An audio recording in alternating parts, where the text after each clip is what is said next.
Programa não recomendado para menores de 10 anos. Diretamente do Estúdio B da Rede União, mais uma atração em tecnologia HD.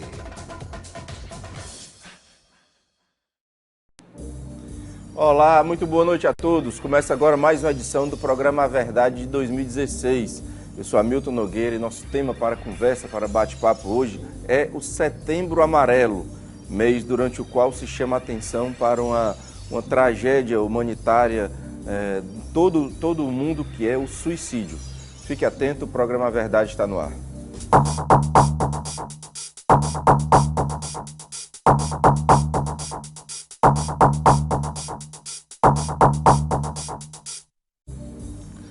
Olá, estamos no ar. Lembrando sempre, você participa, 3486-1721, Twitter, Hamilton Nogue, Facebook, Hamilton Nogueira.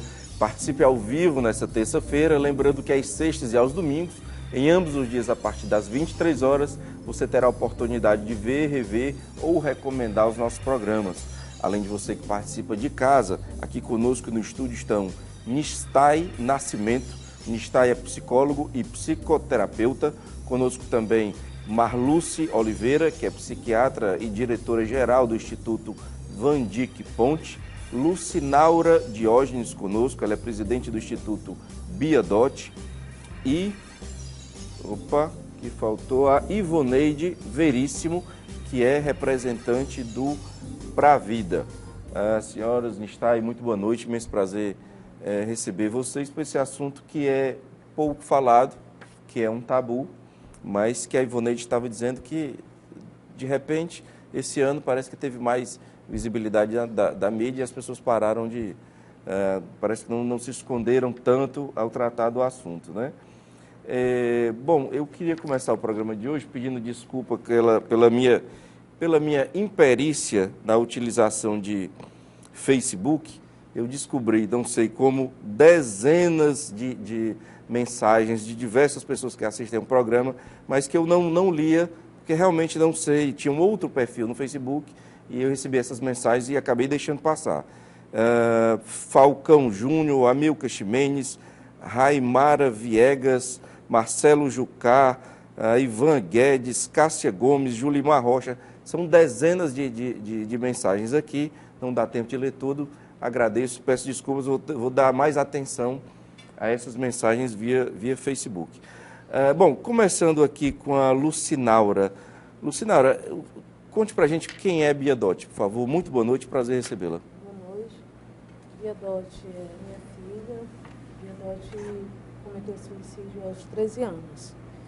Então, Isso foi em que ano? Foi em 2008, amanhã está fazendo 8 anos. Certo.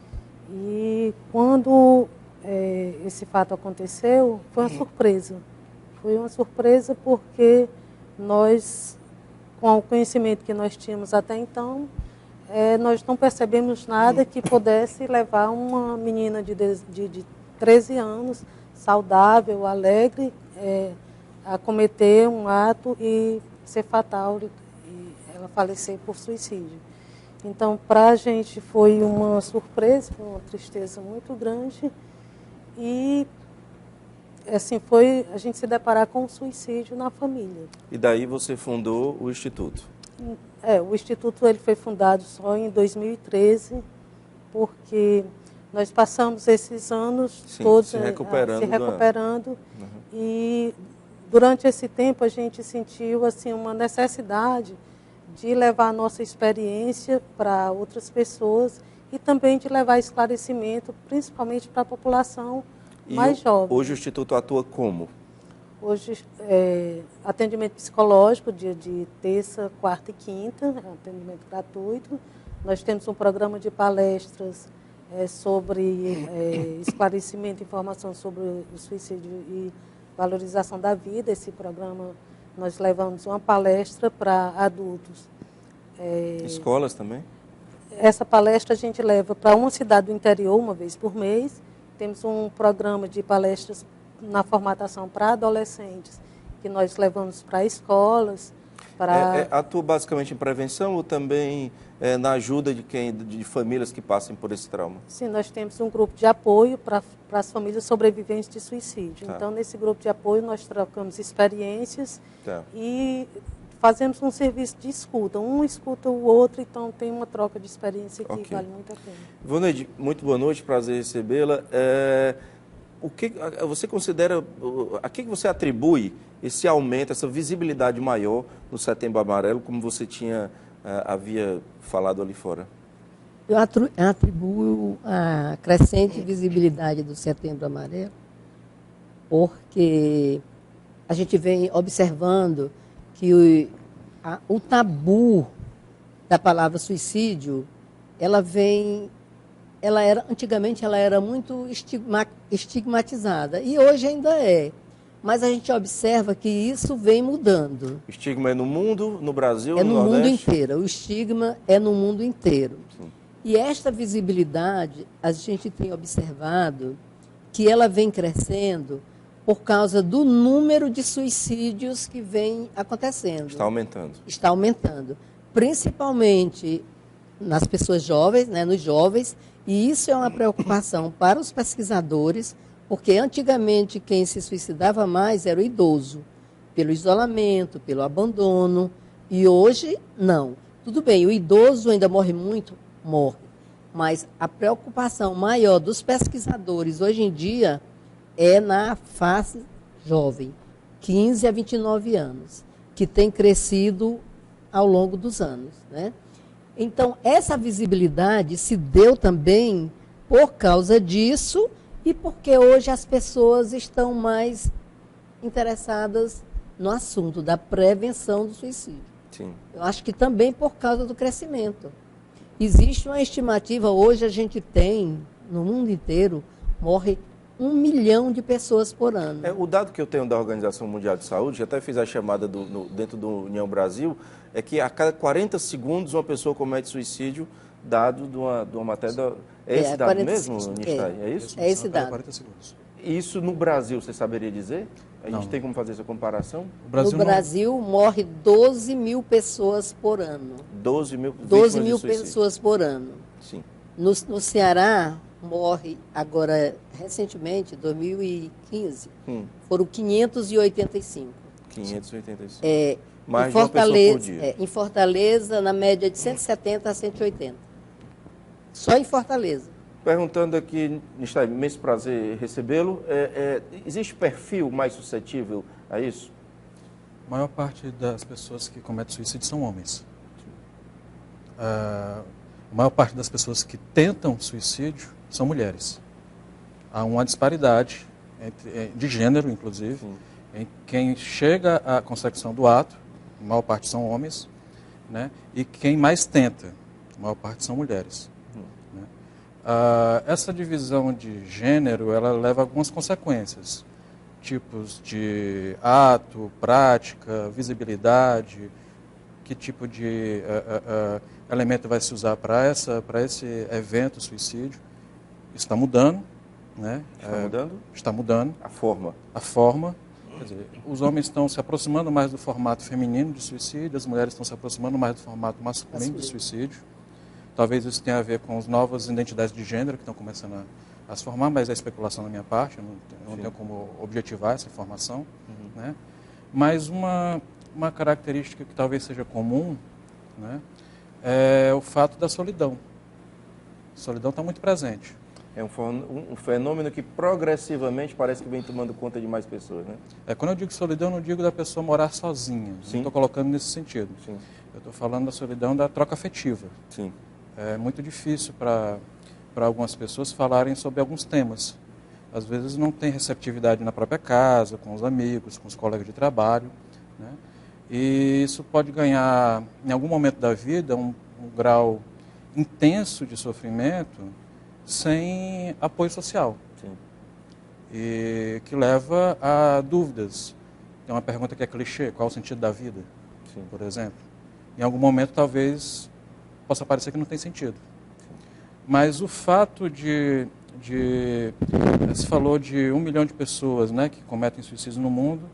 Parece que algumas estatísticas dizem de 1 milhão a 2 milhões e meio, E o mais interessante também é que 10 vezes mais pessoas... São as tentativas. São as tentativas. Era isso que eu ia perguntar. Então, se 1 milhão obtém sucesso nessa autoviolência, quantos seriam que não teriam sucesso? Você está falando já em torno de 10 vezes mais. 10 vezes mais.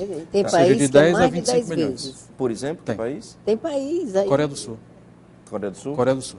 É mais do que 10. Pronto, chamando aqui Marluce para a conversa. Marluce, em época de internet, supõe-se que a comunicação, a conectividade, as pessoas se interajam mais. E isso poderia, em tese, diminuir a solidão. Parece que não foi o que aconteceu. Não, talvez exatamente o contrário, né? Então, por exemplo, hoje eu tenho uma dissertação de mestrado sobre o suicídio, onde a gente faz um estudo no período de 10 anos. Não é que eu passei 10 anos estudando, mas o período estudado foi de 10 anos, de 98 a 2007. E a gente já conclui, né, embora muito ainda precisa ser feito, mas a nossa conclusão é que o suicídio hoje está sendo visto pelo retrovisor do século passado. Sim. Então, as explicações para o suicídio na contemporaneidade ainda está muito centrada nas hipóteses do século passado. E quais eram as hipóteses do século passado? Que o suicídio estava ligado à doença. Então, existem vários estudos. Se você pegar os pesquisadores clássicos, eles vão dizer que 98% das pessoas que se suicidavam, elas tinham alguma doença mental, especialmente a depressão, que eu li de fato isso nos meus estudos para o programa. Se qualquer... Então isso para você já é ultrapassado? Para mim não, para mim já é ultrapassado. Assim. Então, inclusive, tanto eu coloco isso na minha dissertação de mestrado, como coloco no livro que nós organizamos e que foi lançado no México, que a gente passou 4 dias dando aula na Universidade de Rosário, na Argentina, que isso já não se sustenta mais. Olha, você falou numa palavra que todo mundo conhece alguém associada à palavra, depressão. Me parece inacreditável você conhecer algumas pessoas que, em tese, repito o termo, não teriam motivo, aqueles motivos que você atribui para a tristeza e tal, mas que cada vez mais comum. Qual é a leitura que se faz dessa sociedade cada vez mais depressiva? É outra questão também que a gente coloca, tanto na dissertação de mestrado como no livro, que há também um equívoco nessa epidemia de depressão. Nós trabalhamos muito com os europeus. Epidemia, pode-se falar? Sim, nós trabalhamos com os europeus, por exemplo. Quando a gente levantou essa hipótese em 2003, que o fenômeno da depressão e o fenômeno da dependência química, nós levantamos essa hipótese em 2003, não era mais a mesma do século passado. Que essa depressão, esse fenômeno depressivo, não correspondia mais à doença clássica do século passado. E aí nós tivemos acesso a alguns autores europeus que também pensavam como nós, em especial 2 autores, o Miguel Benazayag, da Universidade de Veneza, e o Miguel Benabayaz de Paris e o Galimberti da Universidade de Veneza. Mais alguém quer comentar sobre essa questão da depressão? Você ia falar? Sobre o relatório mundial da Organização Mundial de Saúde, que foi lançado em 2014, ele é esse aborda, que fala em 1 milhão de pessoas? Os dados de 2012. Ele diz que 90% dos casos de suicídio estão relacionados à depressão. Mas é isso que nós estamos questionando. Tanto na minha dissertação de mestrado, como no livro que nós publicamos. A minha dissertação de mestrado, uma fase dela foi quantitativa. Essa fase quantitativa, nós analisamos todos os números de suicídio publicados pelo SUS durante a fase de 98 a 2007. Todos os números, todas as pessoas suicidadas durante o período de 10 anos, tanto no Ceará como no Brasil. Essa foi a fase quantitativa. Depois nós fizemos um corte e fomos fazer uma análise qualitativa. Então, o que significava? A gente pegou o município de maior taxa, o de menor taxa e da taxa mediana. Né? E aí a gente vai atrás dessas pessoas que se suicidaram. Né? E como a gente não ia fazer uma autópsia psicológica, nós não fomos buscar os familiares. Eu quero ouvir aí o Nistai a respeito dessa questão do que eu vou chamar de avanço da depressão, que também não sei se pode se considerar dessa forma. Está aí, qual a leitura que se faz da sociedade e se de fato há um avanço cada vez mais forte da depressão? Eu não sei se há um avanço da depressão ou se a gente está diagnosticando diferente a depressão. Sim. O DSM-5, que é um código de doença mental, né, ele é muito criticado hoje, ele é novo, ele é de começo desse ano, ele é muito criticado hoje por ter patologizado muitos eventos que seriam da vida cotidiana. Sim. A crítica está em aberto, a discussão está em aberto, é um debate muito longo e não vai ser resolvido facilmente, né? Mas a questão da depressão associada ao problema do suicídio, por exemplo, ela não é tão evidente assim em alguns casos. Por exemplo, quando há uma reestruturação ou um plano de demissão voluntária na empresa, sim, é muito comum que aumente a taxa de suicídio. Com certeza. Aconteceu isso aqui na Coelce anos atrás, aconteceu no Banco do Brasil em termos nacionais, aconteceram em várias empresas que passaram por reestruturação, planos de demissão voluntária no mundo inteiro, né? E é um fenômeno comum também que, num local, numa microsociedade como um local de trabalho, quando alguém ultrapassa essa fronteira, que é a do suicídio, outras pessoas se sentem incentivadas para tal. Aquilo não necessariamente uma saída, talvez antes não fosse uma saída viável. E não necessariamente é uma situação depressiva, não dá para se constatar isso facilmente. O que você pode constatar é que há um evento violento. Sim. E as pessoas reagem à violência de várias formas, algumas com o suicídio. Tá bom, eu preciso fazer um breve intervalo, então peço licença a você, lembrando que você pode e deve participar. 3486-1721, Twitter é Milton Nog, Facebook é Milton Nogueira, a gente volta já.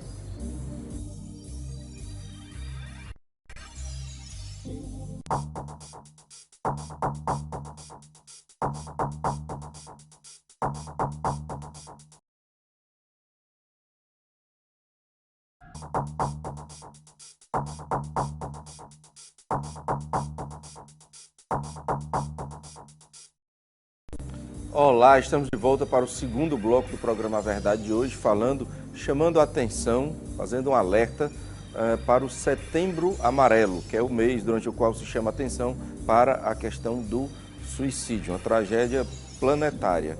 Fique atento e participe, 3486-1721, Twitter é Milton Nog, Facebook é Milton Nogueira. Você participa ao vivo nessa terça-feira, lembrando que às sextas e aos domingos, em ambos os dias a partir das 23 horas, você terá a oportunidade de ver, rever ou recomendar os nossos programas.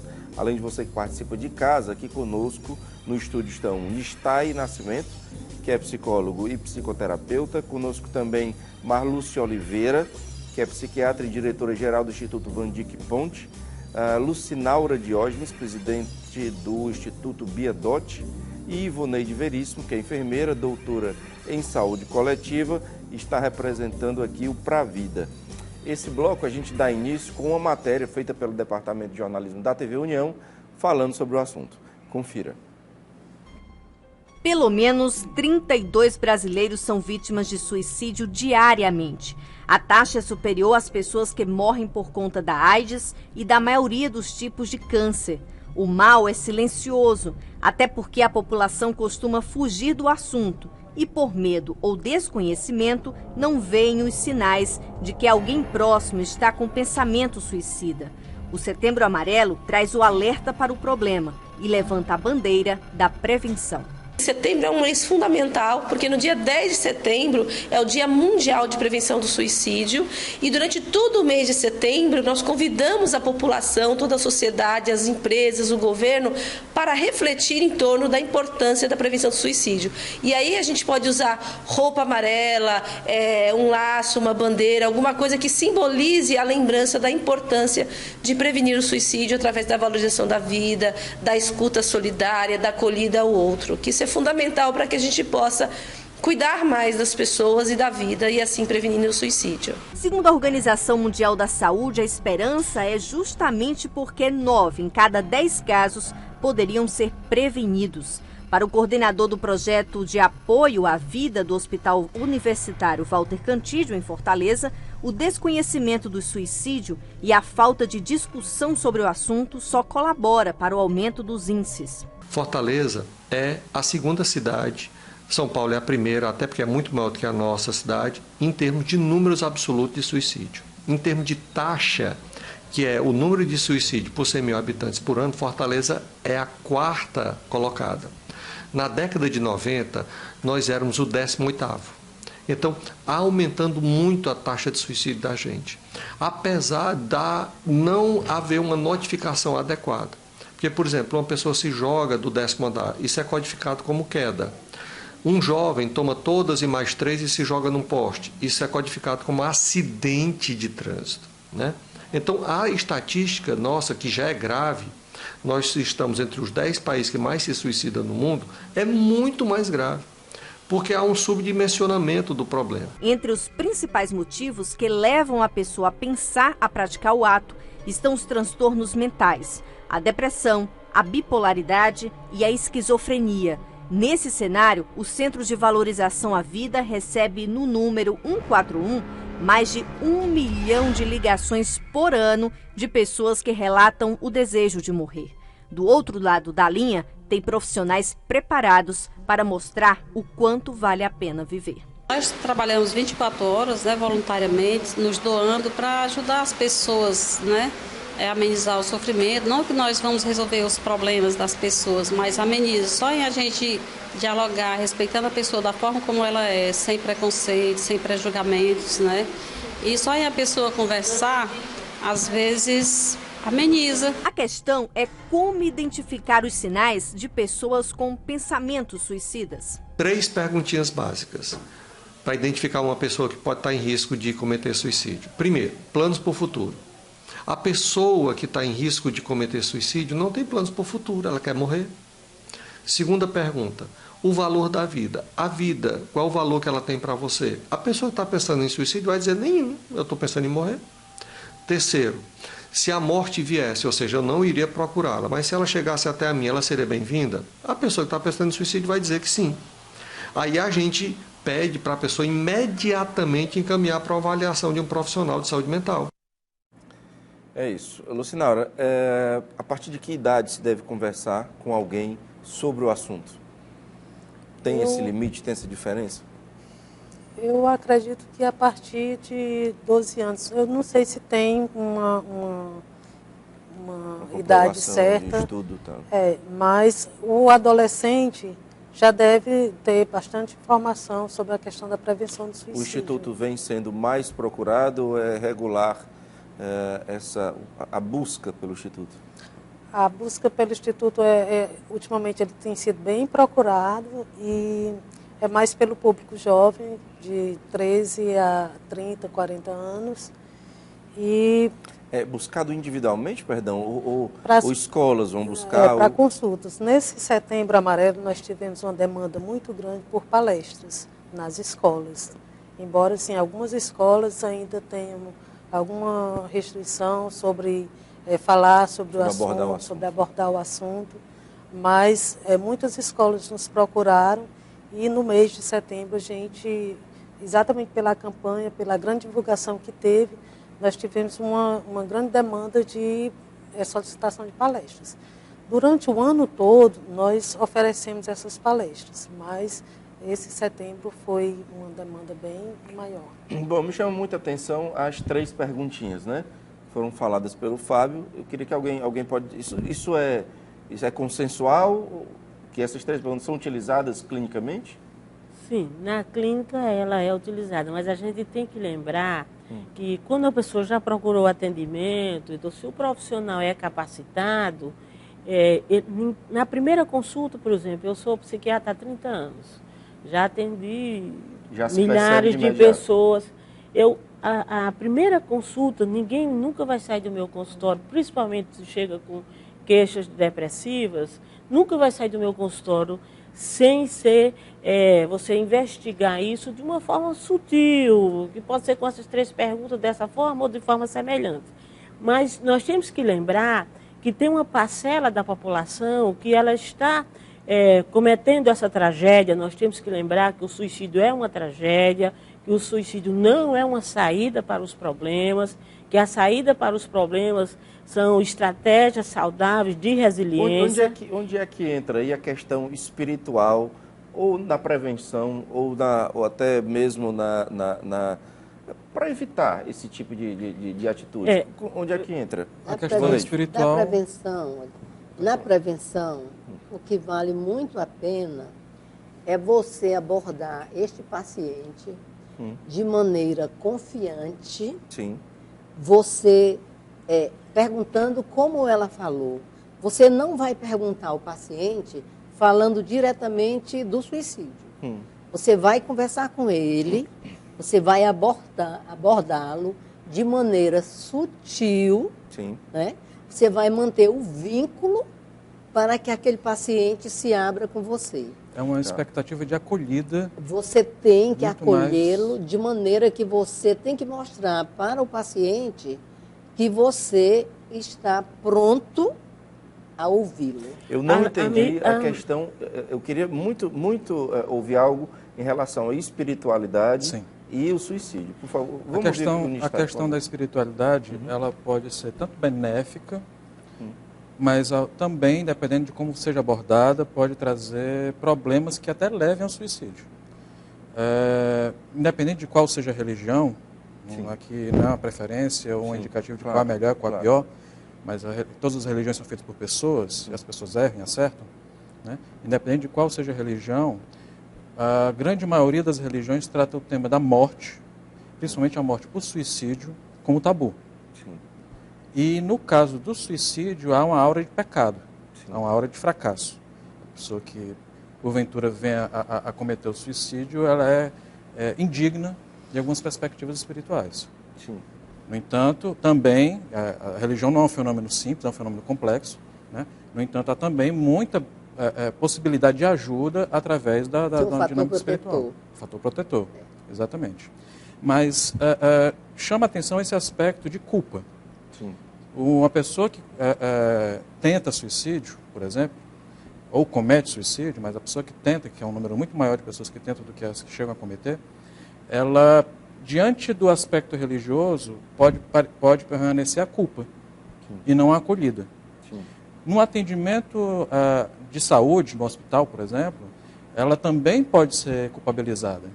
Nem sempre o profissional de saúde está atento a acolher essa pessoa como uma vítima, e sim como uma culpada, inclusive fazendo sofrer. Existem políticas públicas de acolhimento em hospital? As pessoas têm, principalmente a população mais pobre, tem um órgão, um hospital de fato, para buscar em caso desse problema? Existe, embora não seja exatamente da forma como a gente gostaria, que fosse mais sistematizada, mas eu queria chamar aqui a atenção para uma outra questão. É que um número significativo de pessoas que suicidam, eles não são pacientes.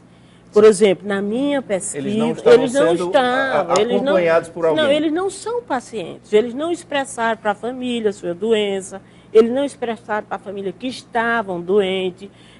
Na minha pesquisa, na segunda fase, a grande maioria não fazia atendimento em CAPS, não fazia atendimento... Então, como prevenir se não está sendo acompanhado por ninguém? Porque a questão é essa questão que eu queria introduzir aqui, uma outra temática.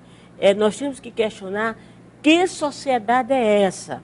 No nosso livro, na nossa pesquisa e com os europeus que nós estamos fazendo a interlocução, que são os professores de Paris, os professores de Veneza e mais vários outros professores do eixo Rio-São Paulo, o que nós estamos discutindo? É essa sociedade que está adoecida. E a expressão... Qual é o motivo dessa Iremos citar alguns. E a sociedade está adoecida e esse adoecimento social coletivo, ela tem se expressado no Brasil de forma mortífera. Por exemplo, 50 mil suicídios, ou 50 mil homicídios por ano no país. 50... Mas isso aí já é consequência, não é causa. Não, nós achamos... Causa dessa doença. Trabalho, estresse, dinheiro, não, eu só quero mostrar, álcool, assim, droga... Nós vamos colocar, mas assim, só citando que as causas, as mortes por causas externas, que é o homicídio, o suicídio e o acidente de trânsito, já superaram muitas e muitas mortes. Agora, voltando... Então, vamos lá, as causas. As causas, o que é que a gente coloca? Primeiro, o declínio da ética, uma das questões. O declínio da autoridade, é outra questão que nós colocamos. o individualismo, o egocentrismo, o imediatismo, a não construção de resiliência. O que é resiliência? É a capacidade de superar as adversidades. Errar e voltar a tentar novamente. De superar as diversidades. Como é que nossas crianças são criadas hoje, tá, as pessoas? Eu quero ouvir mais gente a esse respeito. Por favor, Ivone. Deixa eu lhe dizer uma coisa. Na minha tese de doutorado, eu pesquisei um CAPS da Regional 3, sim, um CAPS AD também da Regional 3, um CAPS infantil da Regional 3, o Pra Vida e o IJE. Sim, tá? num total de quantas pessoas? 360 pessoas. Sim. Então, o que foi que eu encontrei de risco? Eu encontrei o seguinte: o isolamento social, o conflito familiar. Nós estamos falando também causa dessa doença aí. Conflito familiar, isolamento. Conflito familiar, a solidão foi outro risco. Já ter feito tratamento psiquiátrico, certo, e já ter sido internado em um hospital psiquiátrico. Me chama a atenção você não falar em droga. Álcool e drogas? Não, o uso de álcool e drogas, dentro da minha pesquisa... Não apareceu como fator determinante? Não apresentou como fator. Mais alguma causa dessa doença social, na sua opinião? Em primeiro lugar, eu não chamaria de doença. Não chamaria de doença? Em primeiro lugar, eu não chamaria de doença. É um evento. Certo. É um evento social. A morte e o suicídio, que é um tipo particular de morte, existem vários tipos de morte, a morte em si é um tabu. Estamos cada vez mais alienados desse tema. Alienados como assim? A gente não fala mais sobre morte, a gente não convive mais com a morte. Há uma, duas gerações atrás, numa comunidade mais rural, como era a comunidade mais antiga aqui no Ceará, o convívio com a morte era mais frequente, no sentido de que abatia-se o que ia se comer, o morto frequentava a sala de casa no seu velório, as pessoas falavam sobre a morte. Né? Então o tema, mesmo que naquela época já fosse tabu, sempre foi, mas o tabu está se radicalizando. É quase como se a morte não existisse. E o suicídio... E, obviamente, então, consequentemente, você não se prepara para ela. Se eu não toco num tema, ele não fica real para mim. Sim. Se eu não falo sobre o meu medo, ele pode ganhar uma força que me ultrapassa. Quando eu for olhar para esse monstro, ele já é muito maior do que eu. E eu nunca olhei para ele. Eu queria que a Lucinaura também falasse a opinião dela a respeito das causas dessa doença ou evento, da forma como é colocado aqui. Eu acredito também que hoje em dia a gente tem a questão dos laços, da relação, da afetividade. A gente usa muito as redes sociais, que é muito bom e tudo, mas a gente acaba perdendo o laço, a afetividade, a proximidade, o perceber o outro. Tem isso. Outra questão é a responsabilidade que nós jogamos sobre os jovens também. Um jovem de sucesso, de brilhantismo, de sempre estar perfeito, corpo perfeito, ter que, aos 16 anos, já ter que entrar na faculdade, ter que decidir sobre uma profissão que ele vai ter que nem conhece bem, né? Quer dizer, tem também esse estresse que a própria sociedade moderna traz para a vida do jovem e também do adulto de ter que prestar conta de tudo que a sociedade espera dele, de ter uma família perfeita, o carro do ano. Então, tudo isso vai gerando um estresse, um desespero. A pessoa se desespera para conseguir aquilo. Para mim não ficou... Você quer comentar? Pode. Para mim não ficou claro a questão da política pública, um local onde principalmente pessoas de menor poder aquisitivo possam procurar para ter algum apoio. Os CAPs. Isso tem? CAPs? Poderia CAPs. Pois não. Olha, como é que o paciente, a pessoa, deveria ser atendido? Ele deveria ser atendido com a integralidade profissional. Sim, mas existe isso? Não. Em Fortaleza, na rede pública brasileira? Totalmente. Existem os CAPs. A gente não pode negar a existência dos CAPs. A gente pode questionar que eles poderiam se aparelhar. Mas eles também servem para esse tipo de atendimento. A gente pode questionar que eles devem melhorar, mas os CAPs existem. Agora tem outro problema. Muita gente não quer ir para o CAPs porque diz que lá é para doido. Ou para gente, ou drogado. Quando na realidade não é.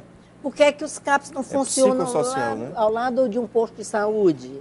Poderia ser isso. Sim. Muitas vezes eu converso com uma pessoa, onde eu estou pesquisando, ele diz assim, não, doutor, eu não vou não, porque lá é corra para doido. Aí tem o outro estigma, né? Tem um outro estigma.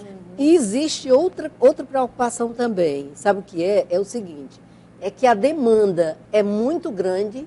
Sim. E o profissional, ele não tem tempo para escutar o paciente. Ele tem tempo para atender. Toda a equipe, não é só o psiquiatra, não. O enfermeiro, o psicólogo, o psiquiatra, ele não tem tempo para escutar o paciente. Ninguém tem mais tempo para o outro, né? A demanda é muito assim grande. Como toda a rede de atendimento à saúde está precarizada. Olha, o Brasil participou da 65ª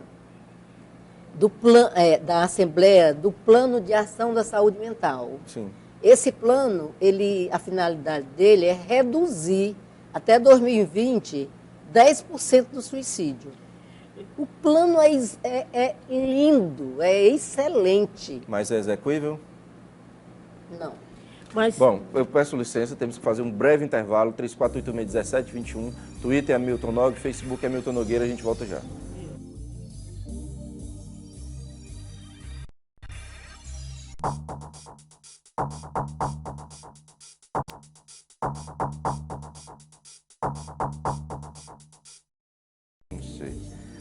Olá, estamos de volta ao terceiro e último bloco do programa Verdade de hoje, falando sobre o Setembro Amarelo, mês durante o qual se chama a atenção para essa catástrofe planetária que é o suicídio. Segundo os dados da Organização Mundial de Saúde, a cada 40 segundos uma pessoa no mundo comete suicídio, para você ver o tamanho do problema. 3486-1721, Twitter é Milton Nog, Facebook é Milton Nogueira. Participe ao vivo nesta terça-feira, lembrando que sexta e domingo, em ambos os dias a partir das 23 horas, você terá a oportunidade de ver, rever ou recomendar os nossos programas. Além de você que participa de casa, aqui conosco no estúdio estão Nistai Nascimento, ele é psicólogo e psicoterapeuta.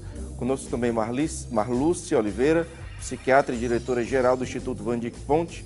Lucinaura Diógenes, que é presidente do Instituto Biodot conosco. Ivoneide Veríssimo, enfermeira, doutora em saúde coletiva, representando o Pra Vida também aqui no estúdio. Duas participações aqui pela internet. A Regina Souto diz que as pessoas se sentem sós e a solidão traz tristeza e essa pode levar ao suicídio. E o meu amigo Gleidson, ele diz que o seguinte, que é uma pergunta até que eu iria fazer, como anda a ideia de que se deve evitar noticiar suicídio, eu acho que ele se refere aos meios de comunicação, para que isso não sirva de incentivo para outras pessoas também cometerem.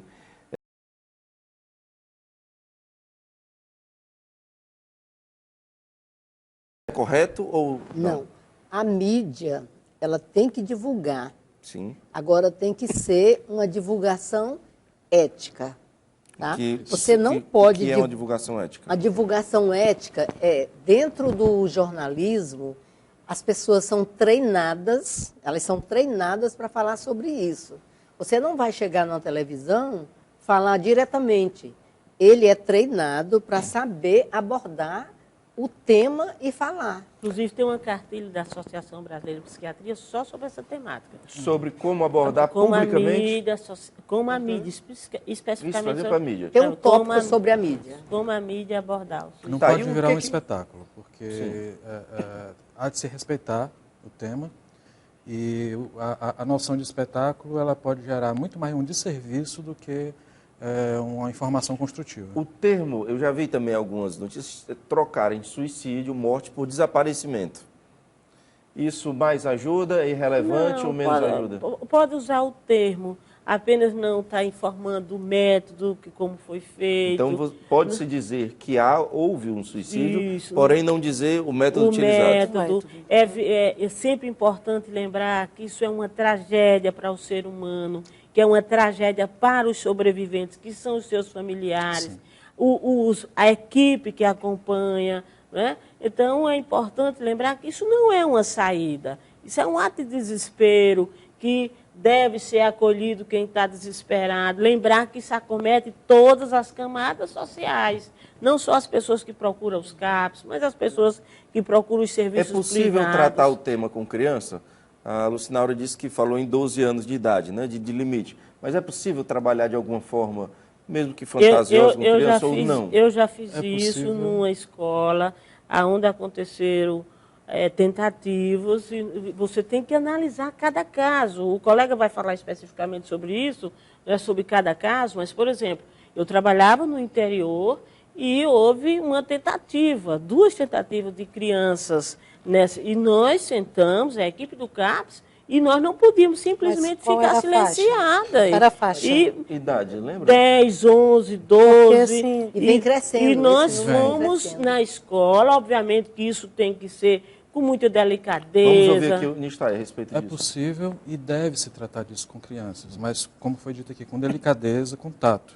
Não pode ser um tema que seja tratado com desespero. Obviamente, acho que não, embora seja óbvio, é bom de falar, profissionais capacitados sobre o tem que respeitar o desenvolvimento humano, as fases do desenvolvimento humano. A questão é que, nesse caso, tinha ocorrido 2 tentativas na sala de... Não, duas crianças diferentes tinham tentado suicídio, e aí a gente não podia fazer de conta que isso que não existia. Então a gente teve que ir no colégio. Já foi dito aqui que cada vez mais cedo se comete suicídio hoje. Inclusive crianças. Há registro de crianças de 5 anos de idade tentando suicídio. Tem 2 questões... 5 anos de idade? 5 anos de idade. Tem 2 questões aqui que são muito importantes, que já foram tocadas aqui de maneira muito breve, eu queria só retornar a elas. Sobre prevenção, especificamente, já que a gente está no Setembro Amarelo. Quando uma pessoa liga para o CVV, liga para o Pra Vida, liga para uma instituição qualquer, atrás de desabafar, de perguntar, de uma palavra amiga, essa pessoa que está numa ideação suicida, ao mesmo tempo ela está com uma dúvida. E esse momento é muito precioso. Porque ali ela pode ser salva. Se é possível uma prevenção, é a partir da dúvida. E nós temos que afinar a nossa escuta, afinar a nossa acolhida para esse momento, para que essa pessoa consiga amadurecer a sua dúvida e chegar a uma conclusão, chegar a um sentido para a sua existência. Um outro aspecto é o trabalho com familiares, como a tua instituição já faz. O trabalho com familiares, os familiares recebem um impacto muito grande diante da morte. A morte traz um impacto muito grande. Assim como o nascimento traz uma alegria muito intensa, que contamina as pessoas de maneira muito feliz, a morte é um buraco negro que pode atravessar a vida das pessoas. É muito mais fácil uma pessoa que teve um familiar que suicidou também cometer suicídio do que uma pessoa que nunca teve uma experiência dessa. A Ivoneide ressaltou a história dos 5 anos de idade, né? E eu fico pasmo com isso. Mas existe. E o que seria a motivação? Isso é como se diz, o suicídio é multifatorial. Tem vários, envolve assim, vários fatoriais. Por exemplo, no Pra Vida, o professor que coordena o Pra Vida, ele tem mais 4 projetos. E um deles é o Cetrata, que é nas escolas. Né? Ele coordena isso aí. Mas para que esse projeto ele viesse, a gente foi procurando por algumas escolas, tá? E a gente está começando a trabalhar nas escolas. Mas, olha, em algumas instituições que a gente pesquisa, a gente vê o número de crianças que é difícil trabalhar com a criança, não é tão fácil. Tá? Até na minha tese de doutorado eu também senti isso. Crianças de 8, 9, 10 anos se automutilando, né? Que a criança adora, ele gosta mesmo da automutilação. Vamos chamar a atenção. Mas isso tem a ver com abandono familiar? Pode ser. Pode ser obrigatoriamente? Normalmente não é obrigatório, não necessariamente.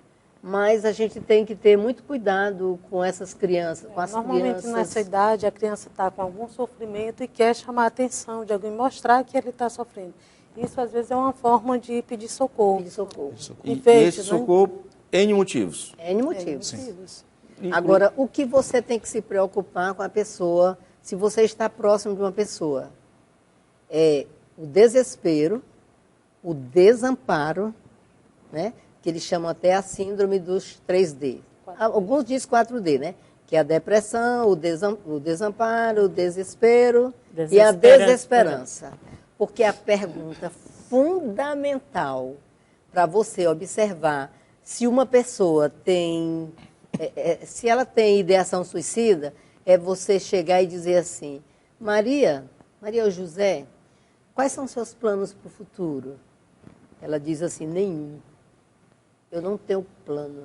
Agora, lembrando que esse caso é alguém que já está com uma patologia instalada, que já está muito provavelmente com uma doença. Isso, portanto, seria facilmente detectável. Isso é mais facilmente detectável. Agora, lembrar que nem todos os casos são assim, por isso que é importante que a gente atualize os estudos no sentido sociológico, no sentido da cultura. E tem o caso da impulsividade da do impulsividade jovem. O jovem de ele é hoje. muito impulsivo e quer resolver as coisas A maioria dos casos de rapidamente. suicídio não estão na clínica psicológica, psiquiátrica, não estão no hospital. Não.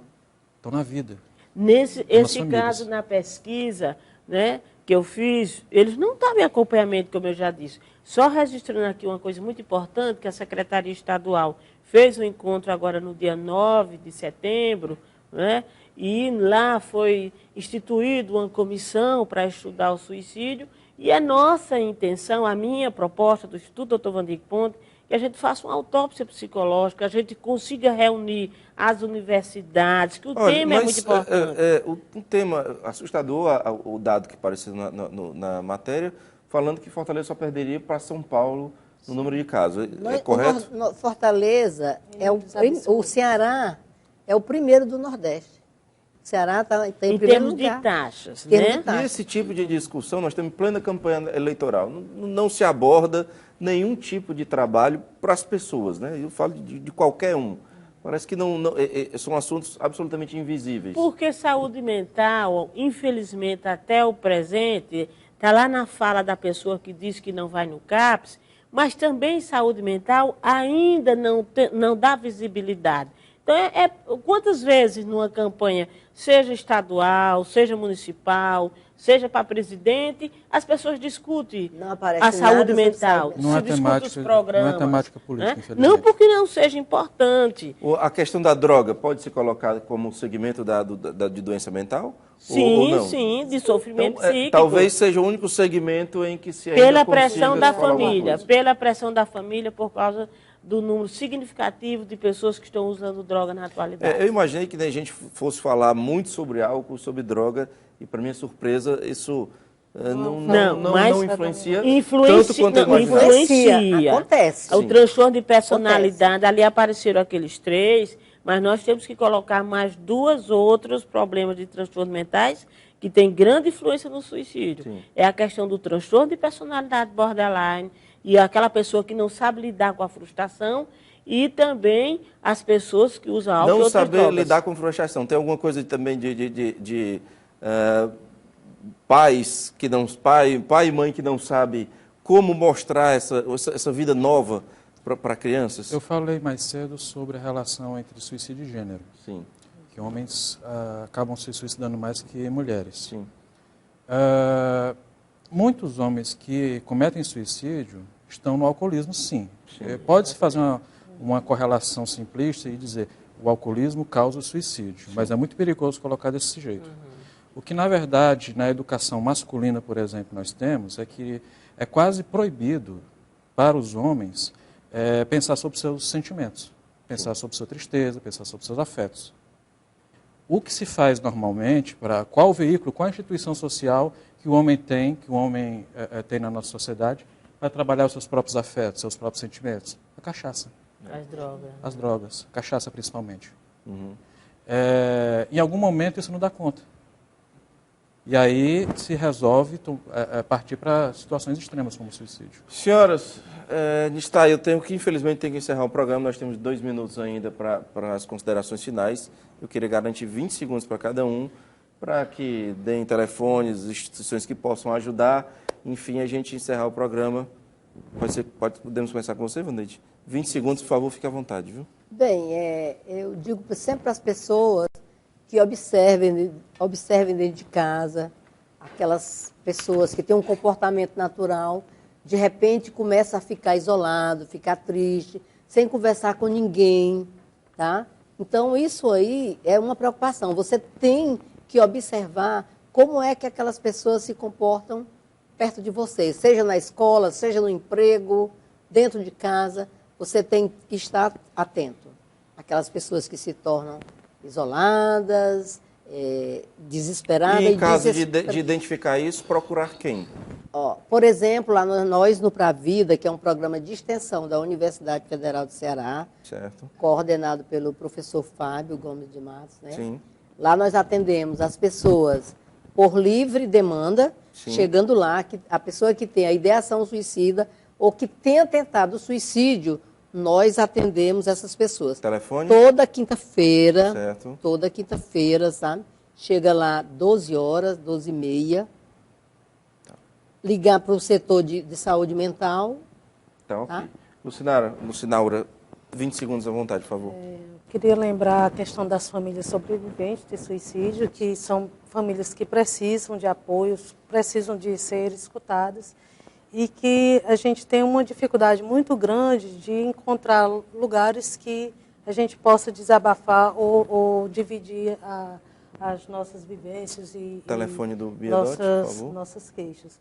Vou dar o site do Instituto Biedote, que é www.institutobiedote.org, e o Instituto Biedote está aberto para apresentação de palestras. O grupo de apoio da família sobrevivente de suicídio acontece na segunda e na última terça-feira, às 19 horas. Ok. Marlúcia, 20 segundos, por favor. Importante ressaltar um programa como esse, amigo, para discutir um tema que é tabu, que é polêmico, mas que é de grande significado para a sociedade. Reforçar aqui, como eu já disse várias vezes, o suicídio não é saída, é tragédia para quem comete, é tragédia para a família que sobrevive. E o mais importante, que a gente tem que ir para além da discussão do suicídio em si, é discutir essa sociedade que é adoecedora, essa sociedade que faz com que as pessoas cada vez vivam com mais sofrimento psíquico, e não culpabilizar as pessoas que estão no entorno, não culpabilizar os pais, não culpabilizar os professores. Nós temos que centrar na questão, no âmago da questão, que é essa sociedade adoecida. Nistay, por favor, 20 segundos. A assistência a quem tem ideação suicida ainda é muito aquém do que se deseja. Pode-se procurar o Pra Vida, pode-se procurar o CVV, pode-se procurar o Instituto Biedote, pode-se procurar um psicólogo, um médico, mas, em geral, a maioria das pessoas não procura, por falta de acesso ou por outro motivo.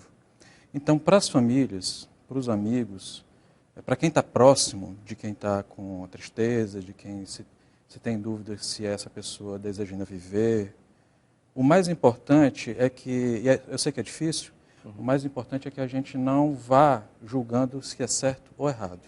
Vá com a expectativa de escutar, de estender a mão, e a partir daí, desse contato, se pode quebrar o isolamento, que costuma ser um motivador, talvez o mais forte, para que se cometa o suicídio. Agradeço imensamente a participação de todos vocês, agradeço demais quem esteve conosco. O programa de hoje é em homenagem às famílias que se acabam vitimadas também por essa tragédia, e para o meu amigo Miguel Madeira, que eu espero que tenha encontrado a paz que faltava aqui. Grande abraço e até terça-feira que vem. Tchau.